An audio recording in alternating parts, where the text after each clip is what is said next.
Steve Merrill here, back on Wager Talk TV, part of wagertalk.com, with a big game breakdown for you for this Saturday college football. And I do my top 25 video every Thursday. That's posted right now here on Wager Talk TV. And just a few weeks ago, a month or two ago, you definitely would have thought the North Carolina Clemson game would have been a part of my top 25 matchup, but it wasn't even just a bit outside. It didn't come close to making the cut because Clemson is unranked. Yes, North Carolina's holding on with the number 20 ranking, but Clemson's on the outside looking in.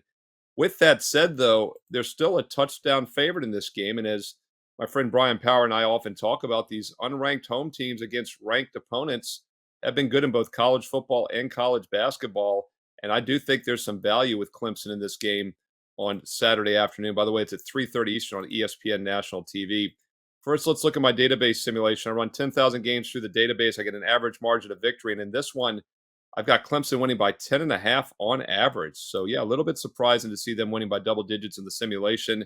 And that tells me that this point spread might seem high. I don't think it's high enough. And we'll take the unranked home favorite here against the ranked underdog who's just playing out their season. Things really started going downhill a few weeks ago when not my Virginia Cavaliers went down to Chapel Hill on October 21st and beat Carolina outright 31-27 as a 24-point underdog. Many in the Chapel Hill, Carolina area called it the worst loss in the history of Carolina football in over 100 years. And that might sound kind of flamboyant, a little bit of an exaggeration, but you start thinking about what was on the line. North Carolina was the number 10 team in the country. They were undefeated, really kind of controlled their own destiny, maybe if they wanted to get into the playoff hunt. And they sure let that destiny slide with that loss. And then they followed it up with another bad loss the following week, the end of October, 46-42, an 11-point road favorite loss against Georgia Tech. And I think there was no question they had a little bit of a hangover in that game. And it definitely showed on the defensive side of the ball. They gave up 630 offensive yards in that Georgia Tech game. Yeah, they bounced back against Campbell. Then they got their arch rival Duke last week, beat them 47-45. Keep in mind, that was a Duke offense that just a couple weeks earlier was shut out at Louisville 23-0. Then they put up 45. So this Carolina defense is struggling. And I think Clemson's offense, which has been erratic all season, the last couple seasons, can take advantage. Maybe we worry Clemson didn't have much to play for after that Miami of Florida, that tough loss. And then they followed it up with a bad loss against NC State. But they came back as expected against Notre Dame the following week. In fact, I had a strong best bet on Clemson a couple games ago at wagertalk.com. And I mentioned in some of my videos as well that Notre Dame was maybe the most public college football play I'd seen all season. Everybody loved the Irish laying the field goal. Clemson won outright, and they did not let down last week, which was the buy sign for me. 42-21 win against that Georgia Tech team that beat North Carolina just a few weeks ago. And what I really like is that Clemson was balanced on offense, over 200 yards, both rushing and passing. I think that continues this week against that suspect North Carolina defense. Two teams heading in opposite directions. Clemson's still playing hard. I'm not so sure North Carolina has anything less. Take a look at the Clemson Tigers -7 or less. Is there some value with them on Saturday afternoon on ESPN? As I am Jeff Michaels, and if you guys know it, I am always got my eye on this Big Ten conference. And I was climbing these rankings pretty quickly. We've been talking about the defenses from Penn State, Ohio State, Michigan, but the eyes really haven't been on this Iowa defense as much, or at least the talk about it. So I really wanted to break down this game, an exciting matchup this weekend. Really shouldn't come as much of a surprise here that we're sitting at a total of 31 points, which has actually come up from the opener where it was sitting at 30 and a half. But this Iowa defense has now passed Penn State in scoring defense. They're allowing just 12.3 points per game on the season and allowing the same number against conference opponents.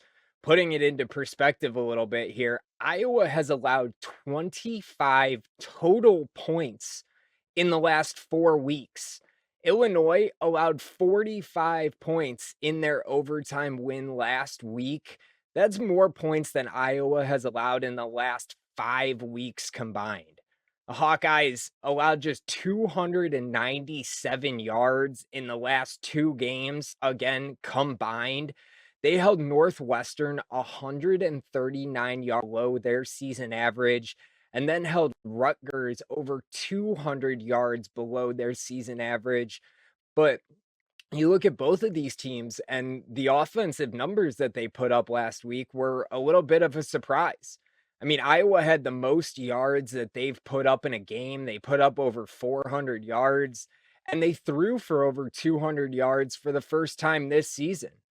I did mention Illinois is coming off of an overtime winner, so they had a little extra time on the clock there to put up some yardage. But nonetheless, Illinois, 662 yards of offense and 48 points that last week. That blew their season high out of the water in both categories. And their quarterback, Paddock, threw for over 500 yards himself. They had three receivers, only three receivers this season that put up a 100-yard receiving game all year. They nearly had three last week, with one receiver just falling short at 99 yards. But consistency here, I think, is what's going to be key. And the most consistent aspect in this game has been that Iowa defense. They're looking to bounce back from last year's loss to this Illinois team. It was the first time they were an underdog against Illinois since 2008, which was also the last time that Illinois had won a game in the series prior to last year. But this Iowa team has dominated this series. They won 8 straight meetings before last year's loss, and they're 13-2 in the last 15 meetings between these two teams, including covers in 5 out of the last 7. I have to back this Hawkeyes defense here. The numbers that they've been able to put up consistently on the year as they continue to make a name for themselves. We were actually talking about it before the show behind the scenes, but there's something to be said about the layout of the Big Ten here, and Iowa seemingly has an easier walk to the conference championship than any other team in this conference. But they're still fighting to keep their name up there to climb up these rankings. And if defense wins you championships, then Iowa has something to say here because their defense has been absolutely dominant. Only a field goal difference here because we're obviously not anticipating a whole lot of points with the total sitting at 31. But I'm going to lay that field goal here with the Hawkeyes at home at 330 and anticipate them to follow up with another impressive defensive performance here this weekend. Jimmy Adams here with a big game breakdown, and we're going to look at the Georgia Tennessee matchup. Look, Georgia may have started the season somewhat sluggish for their standards, but they certainly took care of business when asked to step up in class last week, beating Ole Miss 52-17. The Bulldogs are now averaging over 40 points per game while holding their opponents to just 15.6. This is their last real test before the SEC championship game. And I tell you what, if you've heard any of these Kirby Smart leaked pregame and halftime speeches, you know he'll have his team motivated to dominate what has been a really lopsided series between these two schools. I mean, Kirby Smart, the nicest guy to the media, you hear him in the locker room and he gets his guys fired up. Georgia has won big in the last 6 head-to-head meetings, so going to Knoxville has not been a problem at all. And how does Tennessee respond off their 36-7 beatdown at the hands of Missouri last week? I just can't see Joe Milton having much success against this Georgia offense. And if they try to rush the football, the Bulldogs are giving up just 3.7 yards per attempt. Georgia won't be stopped on offense either at 7.3 yards per play. And when Tennessee has been asked to step up in class, we've seen a significant point drop, scoring 20 points or less in games against Texas A&M, Alabama, and Missouri. The Bulldogs continue to dominate this series. I'm laying it with them. Give me Georgia. Coming into this season, I was very high on the potential of this Coastal Carolina team. I liked what they had going. I liked what they were capable of, especially in the passing game. And then you lose a player like Grayson McCall in the last couple of weeks, and questions obviously arose. But now I'm sitting at the point that I'm comfortable enough to back them here again, especially laying 4 points against Army here. You look at what the backups have done to step up. I mean, Vasco in the last 2 weeks, 34 for 58, but he's thrown for 325 yards, 3 touchdowns, just 1 interception, And last week, he had a 2.0 touchdown interception ratio. So only seemingly gets better from here. The second stringer who took over for McCall is potentially going to be back this weekend, but he even had a good game in the first game where they played without McCall. And then they moved to Vasco for the next two after he was injured. So I'm sitting here confident now with either one of these backups, but prior to that, they were unproven, and losing McCall seemed like one of the bigger losses in the FBS. Coastal now has won 5 straight games. They've covered all 5 of them, but 4 of the wins were actually as straight up underdogs. We did see that one standout performance by Army, obviously against Air Force, but they followed that up with nearly losing the game against Holy Cross in their next game to follow. They were 11-point favorites and they only won there by 3 points. Coastal has been decent against the rush, and we know that that's going to be what's coming from this Army offense. They're allowing under 150 yards per game on the ground, both on the road and over the last 4 weeks. So it's something that has been consistent. Last year was the first meeting between these two teams, but Coastal won and covered that game, winning by 10 points, 38-28. But they actually outrushed Army, which is a key here because their defense was able to slow it down and their offense ran for over 200 yards in that game. You look at the splits between these two teams. Army has struggled to cover the spread all season, but you look at their numbers at home, they're just 1-4 against the spread, and Coastal has covered 4 out of their 5 road games. This is a little bit of a step up in talent here, obviously, after their Holy Cross game. But you look at this Army team with Monken as head coach. Army is 0-6 against the spread versus top offensive units. Teams that are putting up 425 or more yards per game, they've failed to cover all 6 opportunities in those games here. I think that there's still some hesitation with the lines working with these backup quarterbacks, especially because we're sitting at a little bit of a question mark if we're going to see quarterback number 2 or quarterback number 3.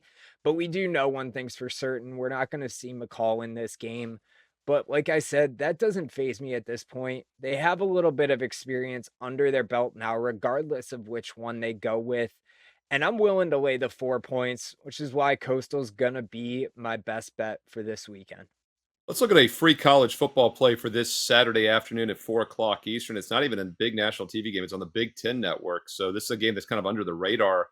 And on the surface, if you were to look at this game at the beginning of the season, you saw Ohio State's coming off the big rival Michigan State game, look-ahead game to Michigan on deck. They're going to be laying almost 4 touchdowns against Minnesota. You'd say, boy, this is a flat spot. This is the definition of a sandwich. I don't necessarily agree. I think this is still a focus spot for Ohio State for a few reasons I'm going to get to in just a moment. Quick reminder, if you want my official best bets for this Saturday college football, it's a loaded card, NFL Sunday as well. Check out my page, Steve Merrill, wagertalk.com, and take advantage of the instant $50 discount on any 30-day package this weekend with promo code ALL30, ALL30. All right, let's look at this Ohio State game and why I think there is value with the Buckeyes. First of all, I do a 10,000 game simulation in my database, and I have on average Ohio State winning this game by 35 points. So we're getting nearly a touchdown, over a touchdown in line value here at minus 27.5. Also, that's a nice number. 28 is obviously a key number, exactly 4 scores. And I think one of the reasons the line's a little cheap is because people do think this is a sandwich letdown spot. And I'm sure Ohio State is looking ahead to Michigan next. They've already begun to game plan several months ago. But it's not going to matter because they're not going to be able to help but win this game by margin for a few reasons. And first of all, they do have motivation to win big here. Last home game of the season. They're at Michigan next week. Last home game, final home game. They'd love to go out in style with a big win. And also, they're no longer the number 1 team in the playoff rankings. In fact, they're not even the number 2 team in the AP or coaches poll. They're number 3. They're behind Michigan and Georgia. They have been all season in those polls. Yet they were number 1 in the playoff rankings for the first 2 weeks. But then Georgia smokes Mississippi last week. And now Ohio's number 2. So it's yet another reason if they could run the score up, they will. And this is a Minnesota team that has no backdoor cover potential. They're a below average offensive team. They do not throw the ball well. And when they get behind, which they surely will in this game, they have a difficult time catching up and playing from behind. And really good Ohio State defense that can just shut teams. Minnesota also appears to be wearing down as the season goes on. And the reason I say that is last week against Purdue, they gave up 353 rushing yards. Ohio State should be able to dominate the line of scrimmage here. And this is a Minnesota team that's now given up 76 points in their last 2 games. They gave up 52 against Michigan. Keep in mind, at home against Michigan, they lost 52-10 last month, and they were only a 19-point dog. If you're going to play it, you better lay it. Ohio State rolls in this game on Saturday afternoon at 4 o'clock Eastern. Yeah, we're going to look at West Virginia, Cincinnati for today's best bet. And look, the Mountaineers ran into a bad situation against an angry Oklahoma squad last week. They were off 2 straight wins. They were scoring. Oklahoma not happy with the way their season has gone, and they took it out on West Virginia. It happens in college football. But prior to that game, they had put up at least 34 in 4 straight with a game against Oklahoma State sprinkled in there. West Virginia is going to be able to put up points here against a 3-7 Bearcat squad that's given up 27 points per game. And since he's going to look to run the ball, that's where they have the most success, over 5 yards per attempt on the ground. I would expect them to continue to have that success against a West Virginia defense that has not exactly been a stop unit if you've watched them this season. This is a team trending towards the over, cashing an over ticket in 4 of their past 5 games. They're averaging more than 30 a game on offense, but the problem is they're giving up nearly 28. It makes it hard to play them on the side. So now we have them in a bounce back spot at home, playing a bad team that they can take out their frustration on. And then we just need Cincinnati to do their part off back-to-back games in the 20s. I think they can get there. I see some scoring in Morgantown on Saturday. Give me the Cincinnati, West Virginia over for this week's best bet.